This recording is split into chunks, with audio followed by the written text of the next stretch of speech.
Bluetooth is a fascinating technology. For example, when you play music on your wireless headphones, your smartphone transmits around 1,000,000 ones and zeros to your headphones every second using Bluetooth.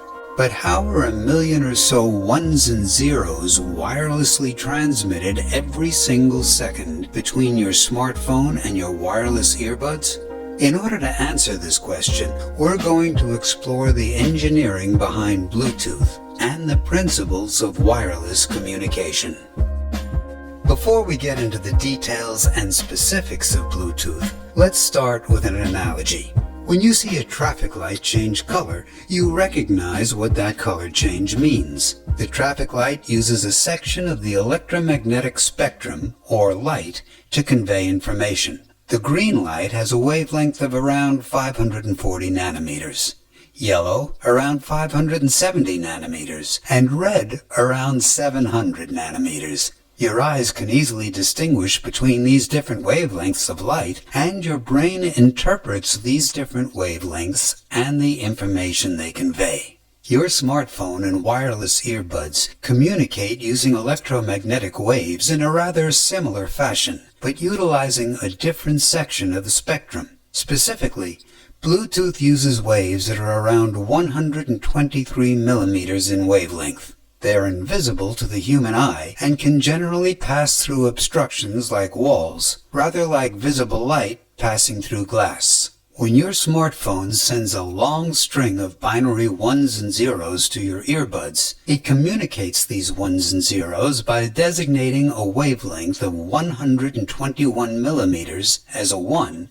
and a wavelength of 124 millimeters as a 0, similar to the 540 nanometer green and the 700 nanometer red colors of the traffic light. Your smartphone's antenna generates these two wavelengths and switches back and forth between them at an incredible rate of about 1,000,000 times a second. With this process of switching between the two wavelengths, kind of like switching between the red and green traffic lights, your smartphone can communicate around 1,000,000 ones and zeros every single second to your earbuds. And amazingly, engineers have designed the antenna and circuitry in your earbuds and smartphone to be attuned to sensing and transmitting these wavelengths back and forth to one another. Before we dive into further details on Bluetooth, let's briefly explore and clarify these visualizations because they're potentially rather confusing. First of all, electromagnetic waves do not travel in a single direction in a sinusoidal fashion like this. In fact, the electromagnetic waves that are transmitted from your smartphone travel out in all directions like an expanding sphere. When your smartphone switches between frequencies, it's as if it were a light bulb that rapidly changes between two different frequencies of millimeter-length electromagnetic waves, which travel out as expanding spheres. As a result, your smartphone and wireless headphones can work in any direction. Thus, this visualization of a directional sinusoidal wave is lacking, yet there are still merits to the visualization. In order to give you a sense of how Bluetooth works, we're going to use 4 different visualizations that are all different perspectives of looking at the same invisible thing. Here we have the sinusoid waves, which give us a sense of the frequency and wavelength of the electromagnetic wave. What's moving up and down is not the wave itself, but rather it's the strength of the electric field. This perspective just shows us a directional sliver or ray of the expanding sphere with the electric field going up and down as the Bluetooth signal propagates outwards in all directions. If we were to measure the electric field at a single point in space, we would find that the strength of the electric field would increase and decrease sinusoidally, and the number of peaks per second would be the frequency. Furthermore, we're ignoring the magnetic field component of the electromagnetic wave, as including it would be too confusing. Let's move on to the second visualization. Here we have the traveling binary numbers, which give us a sense of the data being sent. However, it also doesn't show the spherical propagation of the electromagnetic waves or the changing frequency of the wave. Note that it's possible to send multiple bits at the same time, which we'll explore later. Third, we have the expanding spheres visualization, which gives a sense of the true near omnidirectional emission of electromagnetic waves from your smartphone and headphones. But it's difficult to show the frequency or the data that's being sent, and it's rather visually complex to process. And last, we have the simplified spheres, which help us see that these two devices are emitting and receiving electromagnetic waves along the same frequencies. But it doesn't show us much else.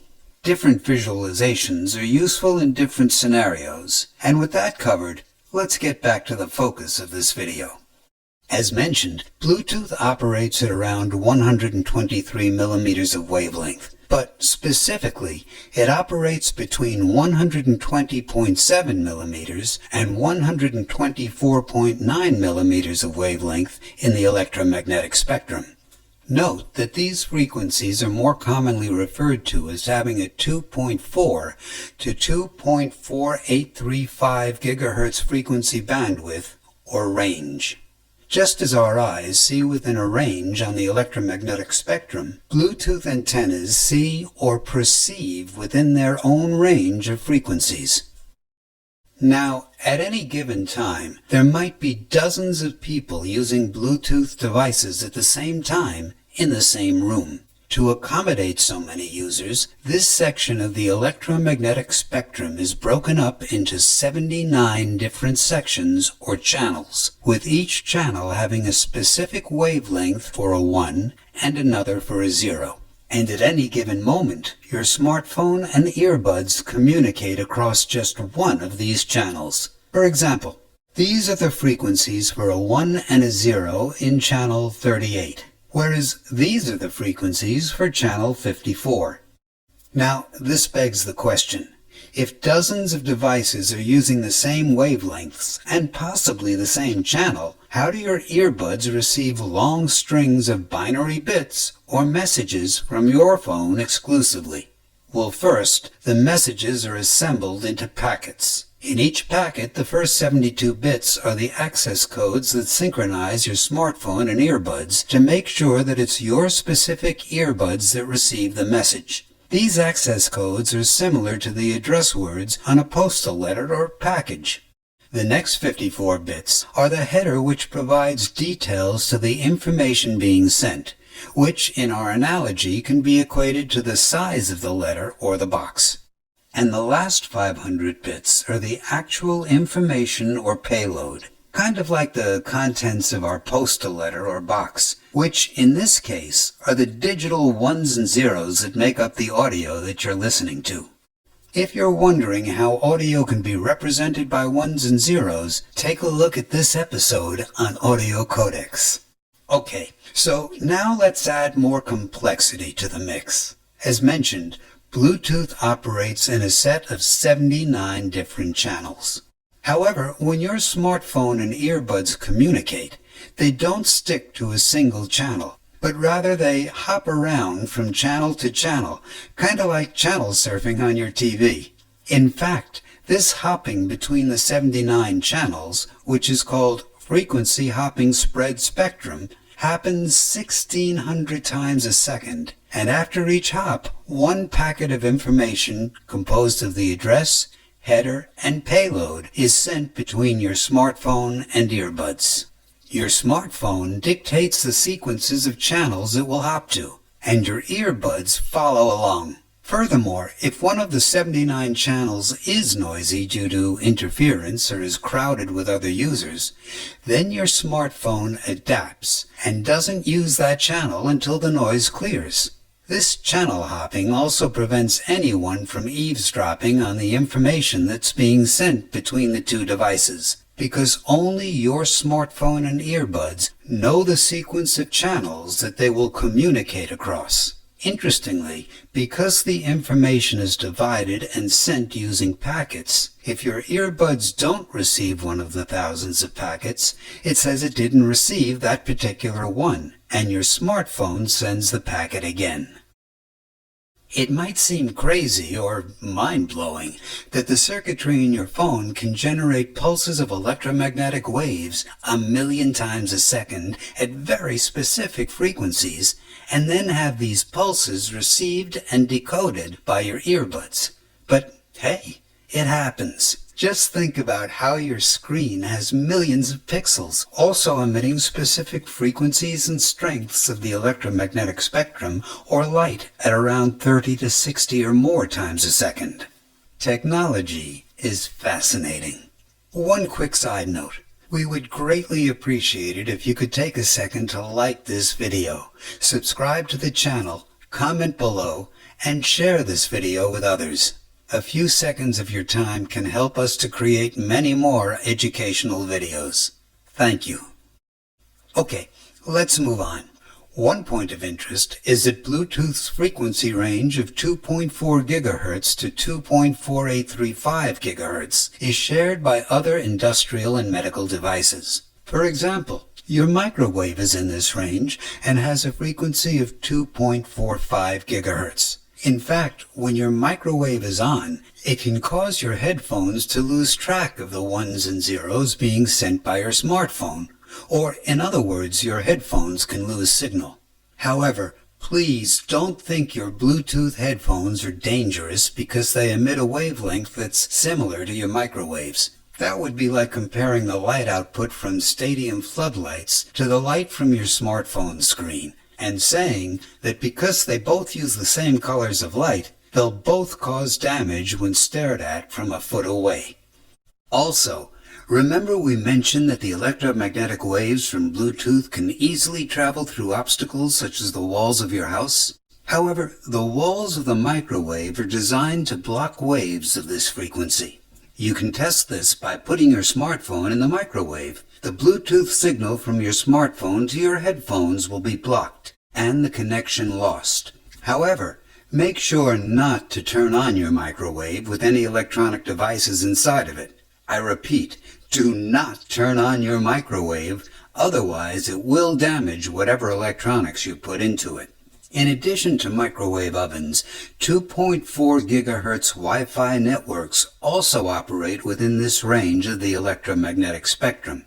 Similar to Bluetooth, Wi-Fi networks divide this range or bandwidth into 14 channels in order to accommodate multiple users communicating via Wi-Fi at the same time. You might be wondering, if there are a bunch of different devices all sharing similar frequencies, one of them being a microwave that, if poorly shielded, can emit stray electromagnetic waves, how is it possible for your smartphone and headphones to send megabits of data every second error-free?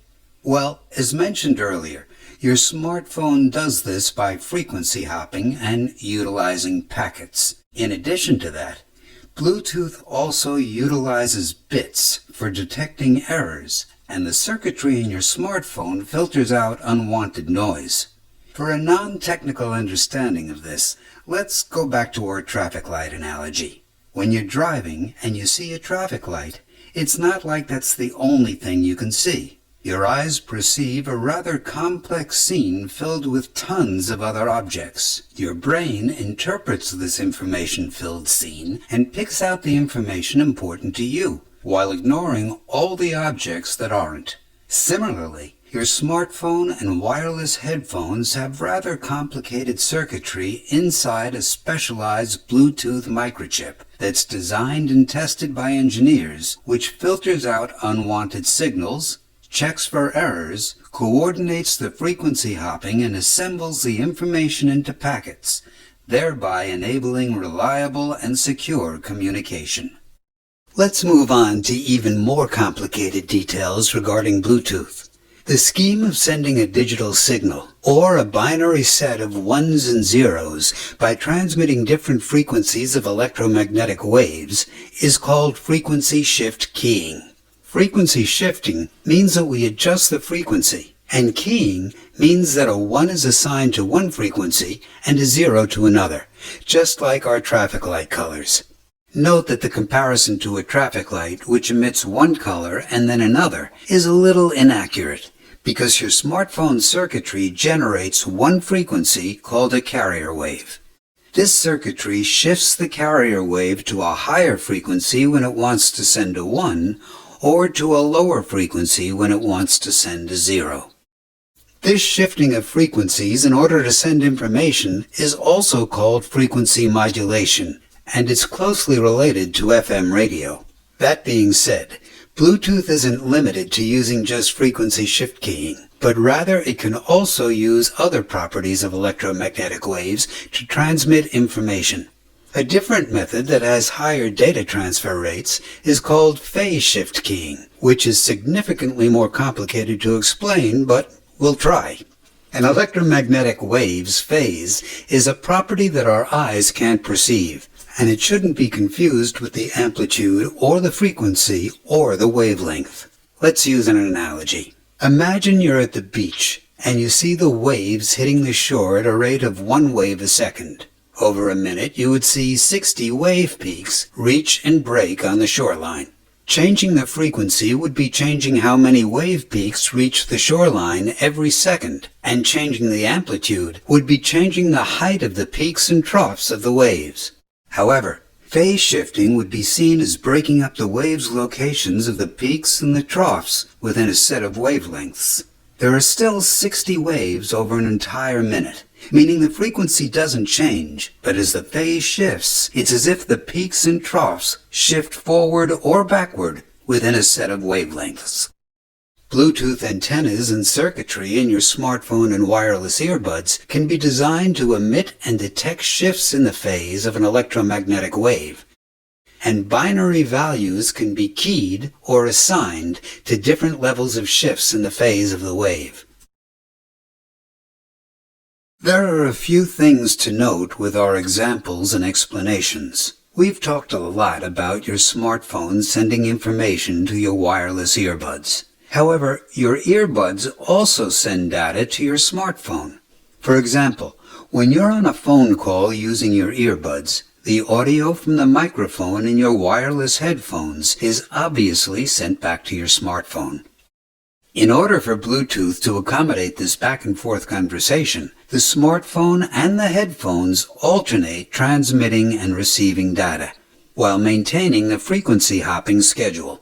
During one 625 microsecond time slot, your smartphone will send one packet of data to your headphones along one channel, and then during the next 625 microsecond time slot, your headphones will send one packet of data to your smartphone along the next channel in the frequency hopping schedule. Also, as we mentioned earlier, a Bluetooth packet is composed of 3 sections: access codes of 72 bits, a header of 54 bits, and, for example, a payload of 500 bits. The number of bits in the access codes and header are pretty close to those mentioned. However, the size of the payload, which is specified using the header, can vary widely between 136 bits and 8,168 bits, depending on the requirements of the data being sent. For example, simple commands from your headphones like pause or play the music would require far fewer bits than sending or receiving high-quality audio. An additional caveat is that the electromagnetic waves sent and received from the antenna in your smartphone and earbuds and the light from a traffic light share the aspect that they both function within the electromagnetic spectrum. However, the principles that govern how your smartphone and headphones generate and receive those electromagnetic waves are quite different from the principles around how traffic lights and your eyes work. It's kind of like how fire and an electric radiator both generate heat, but using vastly different methods. The principles behind Bluetooth fall under the category of antenna theory and will be explored in a separate episode.